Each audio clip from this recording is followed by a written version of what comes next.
एक वर्षदेखि संसदमा अल्झिएको नागरिकता विधेयकमाथि सहमति जुटाउन राज्य व्यवस्था समितिलाई सकस। कांग्रेस र राजपा सांसदले थप समय मागेपछि बैठक आज पनि अनिर्णित। समितिको निर्णय मान्य हुने गृहमन्त्री थापाको भनाई। सत्तारूढ नेकपा र नेपाली कांग्रेस कार्यकर्ता फकाउन गाउँ गाउँमा। नेकपाले पनि इलामबाट कार्यकर्ता प्रशिक्षण अभियान थाल्यो। बाँके घटनाबारे कांग्रेस प्रवक्ता शर्मा भन्नुहुन्छ, नेकपाका कार्यकर्ता आत्तिएका छन्। रोल्पाको थवाङमा पहिरोले घर पुरिँदा आश्रय लिन आएका 4 सहित 6 जनाको मृत्यु। डेमोक्रेटिक पार्टीबाट अमेरिकाको राष्ट्रपतिको उम्मेद्वार बन्न सङ्घर्ष र 3 प्रतिस्पर्धी बीच नागरिकको स्वास्थ्य उपचारलाई लिएर मत बाजियो। पूर्व उपराष्ट्रपति बाइडेन सर्वेक्षणमा अघि।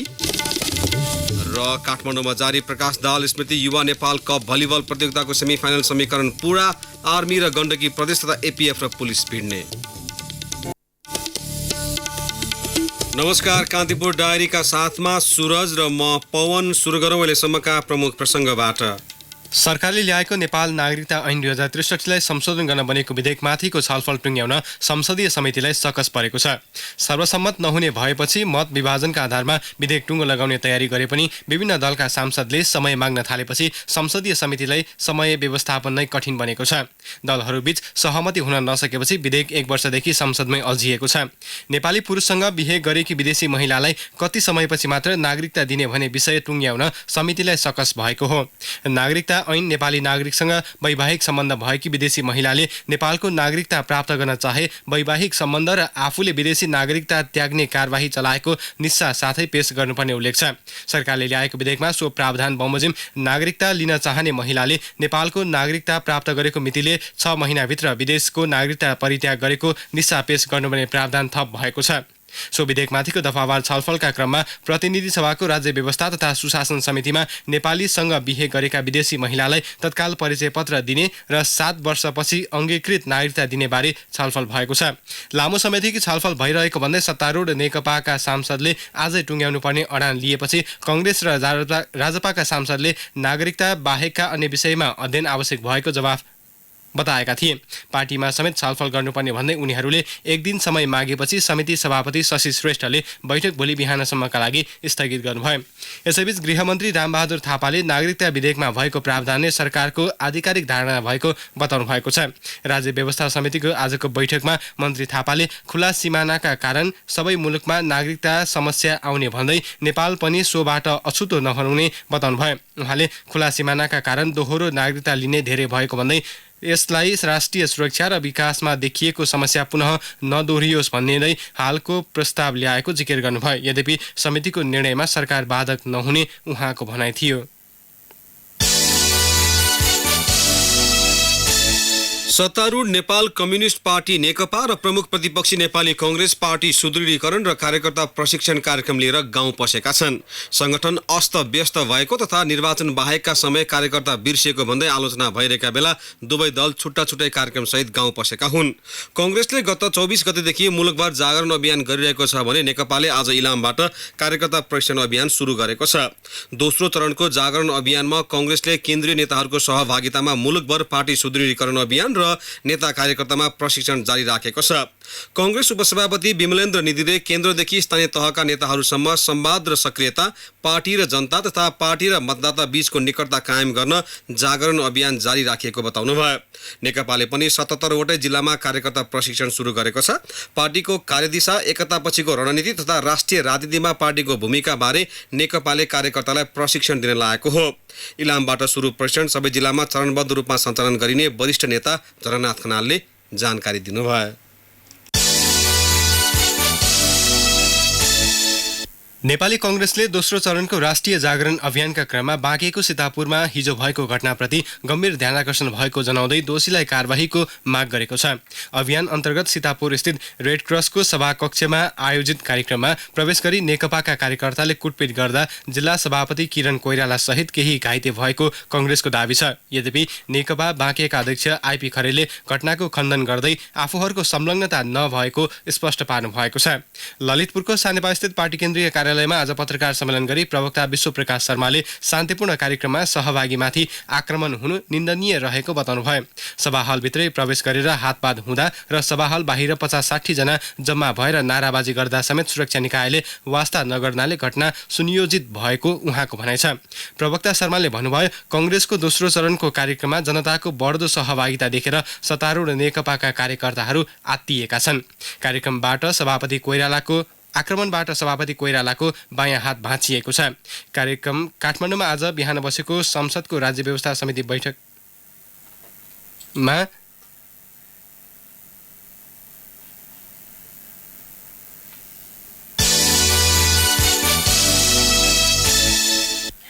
रोल्पाको थबाङ गाउँपालिका 2 छोर्लोबाङ स्थित शिर कुमारी बुढा मगरको घरमा पहिरो खस्दा पुरिएर मृत्यु भएका 6 जनाको शव निकालिएको छ।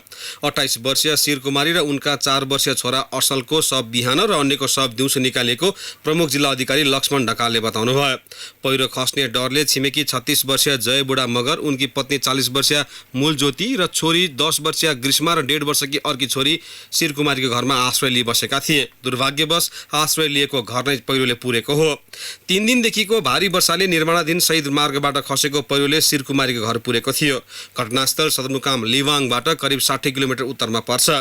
यसैबीच घटनास्थलमा पानी परिरहेको र यातायातका साधन पुग्न नसक्ने भएपछि शव पोस्टमार्टम गर्न चिकित्सक गाउँमै पठाउने निर्णय भएको जिल्ला सुरक्षा समितिले जनाएको छ। जिल्ला अस्पतालबाट डाक्टर प्रकाश बहादुर बुढा सहितको टोलीलाई घटनास्थल पठाउने निर्णय भएको सिडिओ ढकालले बताउनुभयो। महानगरीय अपराध महाशाखाको टोलीले काठमाडौँको गोलढुङ्गाबाट गोली हानेर गुण्डागर्दीमा संलग्न एकजनालाई पक्राउ गरेको छ। गोली लागेर साजन गुरुङ घाइते भएका छन्। उनको ट्रमा सेन्टरमा उपचार भइरहेको छ। गुरुङको 2वटा खुट्टामा 1-1 राउन्ड गोली लागेको महाशाखाका एसएसपी सहकुल बहादुर थापाले बताउनुभयो। प्रहरीको खोजी सूचीमा रहेका गुरुङलाई खोज्दै हिँडेको महाशाखाको टोलीसँग उनको गोलढुङ्गामा आज दिउँसो जम्का भेट भएको थियो। नियन्त्रणमा लिन खोज्दा प्रहरीमाथि जाई लागेपछि गोली हानेर नियन्त्रणमा लिनु परेको एसएसपी थापाले बताउनुभयो। गुरुङ समीर मानसिंह बस्नेतका दोस्रो तहका सहयोगी भएको दाबी उहाँको छ। गुरुङले निर्माण व्यवसायी र प्रहरीलाई समेत धम्क्याउने गरेको उजुरी परेको थियो। बस्नेत कर्तव्यजान मुद्दामा हाल पूर्व पक्षका लागि केन्द्रीय कारागार सुन्धारामा छन्। निर्माण व्यवसायी महासङ्घका तत्कालीन अध्यक्ष शरद कुमार गौचनको 2074 साल असोज 23 गते काठमाडौँको खरिबोटमा हत्या भएको थियो। सोही हत्या घटनामा मुख्य योजनाकार भएको आरोपमा प्रहरीले केन्द्रीय अनुसन्धान ब्युरो सीआईबीले बस्नेतलाई भारतबाट पक्राउ गरी ल्याएको हो। समीर मानको आपराधिक गतिविधिसँग गृहमन्त्री रामबहादुर थापाका भाइ नरेशको नाम जोडिए पनि सीआईबीको टोलीले उनलाई नियन्त्रणमा लिएको थियो।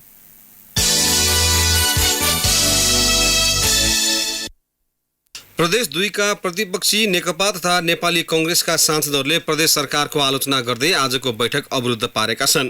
प्रदेश सभाको बैठक सुरु हुने बित्तिकै नेपाली कांग्रेसका सांसद शिवचन्द्र चौधरीले गत आर्थिक वर्षमा भएको कामको भुक्तानीबारे सरकारले जवाफ नदिएसम्म बैठक चल्न नदिने बताउनुभयो। चौधरीको अडानपछि नेकपा र कांग्रेसका सांसदहरू उठेर बैठक अवरुद्ध गरेको सहकर्मी सन्तोष सिंहले जनाएका छन्। सरकारले प्रदेश सभाको अवहेलना गरेको आरोप उनीहरूको छ। गत आइतबार सभामुख सरोज कुमार यादवले भुक्तानी सम्बन्धमा सरकारलाई जवाफ दिन रुलिङ गर्नुभएको थियो। कान्तिपुर डायरीमा अब ब्रेकको पालो। अब बाँकी प्रसङ्ग। भ्रमण वर्ष 2020मा देशभरमा छनौट गरिएका 100वटा गन्तव्यभित्र त्रिशुली नदी परे पनि त्यसको सरसफाई र व्यवस्थापन चुनौती बनेको छ। धादिङको गल्सीदेखि चितवनको नारायणगढसम्म 96 किलोमिटर लामो त्रिशुली नदी किनार र गल्सीदेखि नौबिसेसम्मको महेश खोला किनार यति बेला फोहोर फाल्ने डम्पिङ साइट बनेको छ। राजमार्ग वरपर सञ्चालित करिब 1600 होटल, रिसोर्ट र चिया पसल, औषधि पसल, अस्पताल र अन्य उद्योगहरूबाट निस्केको फोहोर व्यवस्थापन गर्ने निश्चित स्थान नभएपछि फोहोर जथाभावी राजमार्ग छेउ र त्रिशुली नदीमा फ्याँकिएको हो। राजमार्गमा सबैभन्दा बढी प्लास्टिकजन्य फोहोर छन्। पर्यटक संघीय राजधानी भित्रिने र बाहिरिने प्रमुख मार्ग पृथ्वी राजमार्गको विभिन्न स्थानमा देखिने फोहोरको डङ्गुरले सौन्दर्य समेत प्रभाव पार्दै आएको छ।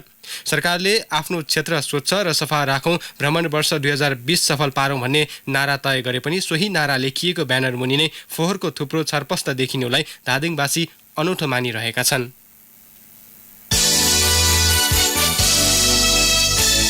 मनाङको हुम्डे विमानस्थलमा 6 वर्षपछि हवाई उडान सुरु भएको छ। पक्की धावन मार्ग बनेसँगै विगत 6 वर्षदेखि बन्द रहेको हुम्डे विमानस्थलमा गण्डकी प्रदेश सरकारको पहलमा समिट एयरले उडान भरेको हो।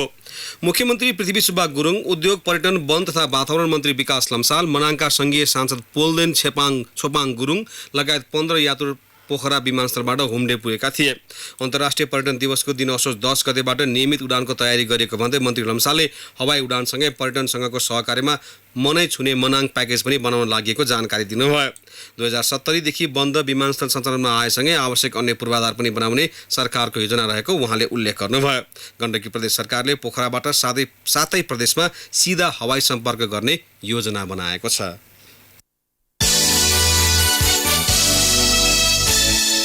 वर्षा र सहकालका देवता देवराज इन्द्रको पूजा आराधना गरी परम्परागत रूपमा इन्द्र जात्रा पर्व आज मनाइएको छ। प्रत्येक वर्ष भाद्र शुक्ल चतुर्दशीका दिन यो पर्व काठमाडौँ, ललितपुर, भक्तपुर, काभ्रे, दोलखा लगायतको स्थानमा मनाउने गरिन्छ। इन्द्र जात्राको राष्ट्रपति विद्यादेवी भण्डारी अपराह्न बसन्तपुर पुगेर अवलोकन गर्नुभयो। जात्रामा सहभागी हुन बसन्तपुर पुगेका नेपाल प्रहरीका पूर्व डिआइजी सहित केहीलाई उच्छृङ्खल गतिविधि गरेको भन्दै प्रहरीले नियन्त्रणमा लिएको छ।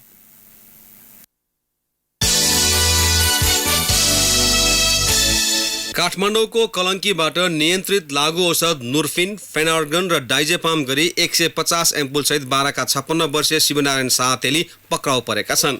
महानगरीय प्रहरी वृत्त कालीमाटीको टोलीले तेलीलाई पक्राउ गरेको हो। यस्तै सुर्खेतको वीरेन्द्रनगर नगरपालिका 6 गोदाम लाइनस्थित एक रेस्टुरेन्टबाट लागु औषध ब्राउन सुगर सहित दैलेखका 29 वर्षीय ढकेन्द्र विक पनि पक्राउ परेका छन्। जिल्ला प्रहरी कार्यालयको टोलीले विकको साथबाट 180 मिलिग्राम ब्राउन सुगर बरामद गरेको छ। उता कास्कीको पोखरा महानगरपालिका 14 चौथे पश्चिम नवलपरासीका 20 वर्षीय प्रहलाद कोहार नियन्त्रित लागु औषधसहित पक्राउ परेका छन्। नुर्फिन 1, डाइजेपाम र फेनार्गन गरी 300 एम्पुलसहित कोहारलाई लागु औषध नियन्त्रण ब्युरो पोखराको टोलीले पक्राउ गरेको हो। यसैबीच ब्राउन सुगर सहित ताप्लेजुङबाट एकजना पक्राउ परेका छन्। इलामका विवेक लिम्बू 24 मिलिग्राम ब्राउन सुगर सहित ताप्लेजुङको मेवा खाबाट पक्राउ परेका हुन्। त्यस्तै फुङलिङ नगरपालिका 4बाट 1.25 मिलिग्राम ब्राउन सुगर सहित पक्राउ परेका मेरिङदेन गाउँपालिका 4 का राज भनिने मेघाज हाङगाम पूर्वपक्षका लागि कारागार चलान भएका छन्।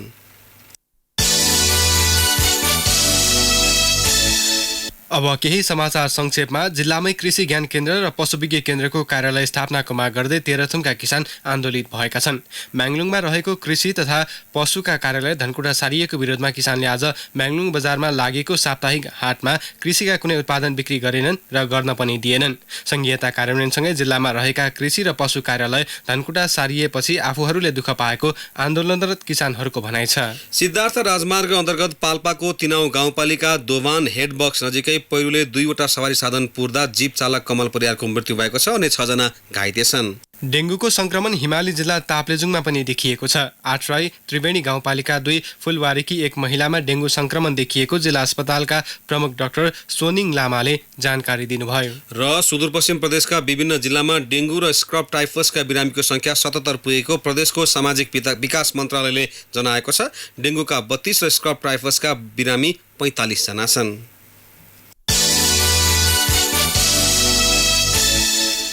कान्तिपुर डायरीमा अब कञ्चनपुर डायरीको पालो। कञ्चनपुर डायरीमा भवानी भट्टको नमस्कार। सुदूरपश्चिममा डेङ्गुका बिरामीको संख्या गत वर्षको भन्दा दोब्बर बढी पुगेको छ। प्रदेश स्वास्थ्य निर्देशनालयका अनुसार अहिलेसम्म 34 जनामा डेङ्गु देखिएको हो। निर्देशनालयका कीटजन्य रोग नियन्त्रण अधिकृत हेमराज जोशीका अनुसार कैलालीमा 15, कञ्चनपुर र दार्चुलामा 8 तथा डोटी, अछाम र बैतडीमा 1 जनामा डेङ्गु देखिएको हो। डोटीमा 1 जनाको मृत्यु भएको जोशीले बताउनुभयो। गत वर्ष सुदूरपश्चिममा 12 जनामा डेङ्गु देखिएको थियो। हलिया मुक्ति घोषणा गरेको 11 वर्षसम्म पनि मुक्त हलिया परिवारको पुनर्स्थापना हुन सकेको छैन। पुनर्स्थापना गरिएका परिवार पनि खोलानाला र जङ्गल छेउमा बसाइएको भन्दै घर छाडेर अन्यत्रै बस्न थालेका छन्। कञ्चनपुरमा मुक्त हलियाको परिचयपत्र पाएका 1921 मध्ये अझै पनि 106 परिवारको पुनर्स्थापना हुन बाँकी रहेको मालपोत तथा भूमि सुधार कार्यालय कञ्चनपुरका मालपोत अधिकृत धर्मानन्द भट्टले बताउनुभयो। उहाँका अनुसार यस वर्षदेखि पुनर्स्थापनाको बजेट स्थानीय तहमै गएकाले बाँकी परिवारको पुनर्स्थापना स्थानीय तहले नै गर्नेछन्। यस वर्ष वर्षात कम भएका कारण धान बालीमा विभिन्न रोग किराको प्रकोप बढेको छ। कृषि ज्ञान केन्द्रका अनुसार गबारो, धान मरुवा र खैरो थोप्ले लगायतका रोगहरू बढी मात्रामा देखिएका छन्। विभिन्न रोगका कारण यस वर्ष धान उत्पादनमा पनि कमी आउन सक्ने कृषि ज्ञान केन्द्रका प्रमुख रामचन्द्र भट्टले बताउनुभयो। उहाँका अनुसार कञ्चनपुरको दक्षिणी क्षेत्र बेलौरी, पुनर्वास र बेलडाँडीमा गबारो तथा धान मरुवा रोग बढी मात्रामा देखिएको छ। पानीको अभावमा पसाउन लागेको धानमा समेत असर परेको छ। कञ्चनपुरमा 50,000 हेक्टरमा धान खेती भइरहेको छ।